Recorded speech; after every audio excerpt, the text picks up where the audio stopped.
Alice দেশের আকাশে সবসময় অদ্ভুত এক গন্ধ ভেসে বেড়াত, আধো পুরনো গোবরের গন্ধ, যেন বছরের পর বছর জমে থাকা দুঃস্বপ্ন।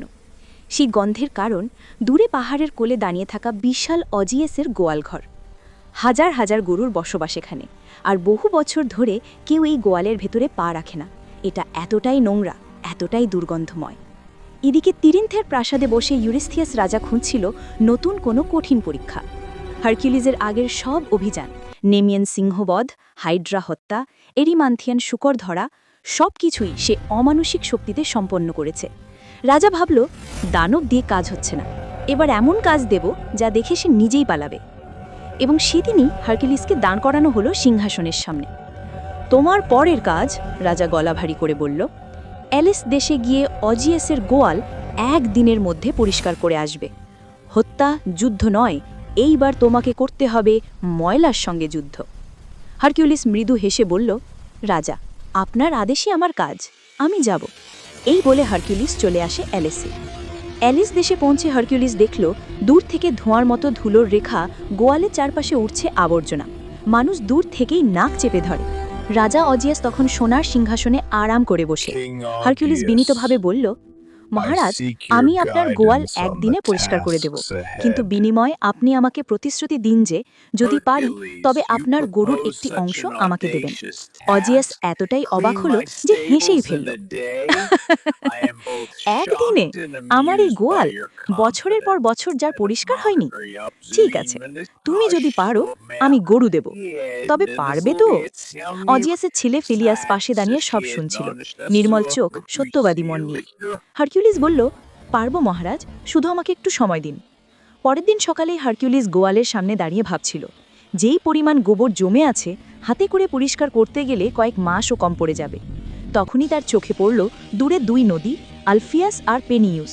দুটোর স্রোতই প্রবল, যেন পাহাড় ভেদ করেও গতি কমে না। হারকিউলিস নিজের মনে বলল, শক্তির চেয়ে বড় শক্তি প্রকৃতি। যদি নদীর স্রোতকে গোয়ালের ভেতর দিয়ে প্রবাহিত করতে পারি, তবে একদিন নয়, কয়েক ঘন্টার মধ্যেই গোয়াল ঝকঝকে হয়ে যাবে। সে তাই করল। গোয়ালের দুই পাশের দেওয়ালে বিশাল দুটো ছিদ্র করে দিল।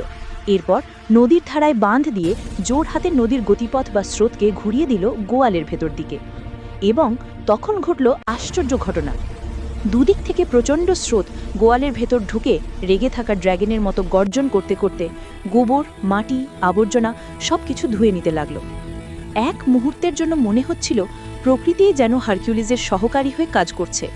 কয়েক ঘন্টা পর যে গোয়াল বছরের পর বছর ময়লায় ডোবা ছিল, তা একেবারে পরিষ্কার, চকচকে, ধুলোহীন হয়ে গেল।